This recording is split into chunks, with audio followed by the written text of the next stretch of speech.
ফেনীতে প্রবল বৃষ্টিপাত ও ভারতের উজানের ঢলে মোহরী, কহুয়া ও সিলোনিয়া ৩ নদীর বন্যা নিয়ন্ত্রণ বাঁধের ১৪টি স্থান ভেঙে গেছে। এতে ফুলগাজী ও পরশুরাম উপজেলার লোকালয়ে পানি প্রবেশ করে অন্তত ৩০টি গ্রাম প্লাবিত হয়েছে। চরম ভোগান্তিতে পড়েছেন হাজারো মানুষ। এছাড়া রাস্তাঘাট ডুবে যাওয়ায় জেলা শহরের সঙ্গে যোগাযোগ বিচ্ছিন্ন হয়ে পড়েছে পরশুরাম উপজেলার। এদিকে সম্ভাব্য বন্যা পরিস্থিতি মোকাবেলায় নানা প্রস্তুতি নিয়েছে জেলা প্রশাসন। ঝুঁকিপূর্ণ এলাকায় মানুষদের নিরাপদ আশ্রয়ে সরিয়ে নিতে ২ উপজেলায় মোট ১৩১টি আশ্রয় কেন্দ্র প্রস্তুত রাখা হয়েছে। দুর্গতদের জন্য শুকনো খাবার ও রান্না করা খাবারের জন্য ৬.৫ লাখ টাকা বরাদ্দ দেওয়া হয়েছে।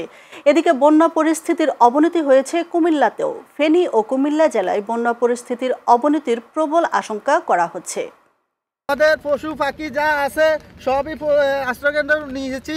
এদেশের মানুষ ত্রাণ চায় না, এদেশের মানুষ চায় সবচেয়ে শান্তিতে থাকার জন্য এবং কি বেড়িবাঁধগুলা নির্মাণ করার জন্য।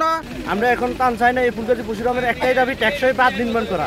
এটা ছাড়া আমরা ফেনীর মানুষ, ফুলগাজী পরশুরাম মানুষ কিন্তু এত গরিব না যে আমাদেরকে ত্রাণ দিতে হবে। আমাদের বেড়িবাঁধ এগুলো সংস্কার করা দরকার। টেকসই বাঁধ নির্মাণের মাধ্যমে যাতে বন্যায় আমরা ক্ষতিগ্রস্ত নয়, ব্যবসায়ী সহ মানুষের বাসাবাড়ি সবাই বন্যা প্লাবিত হয়, লক্ষ লক্ষ মানুষ বন্যা কবলিত হয়।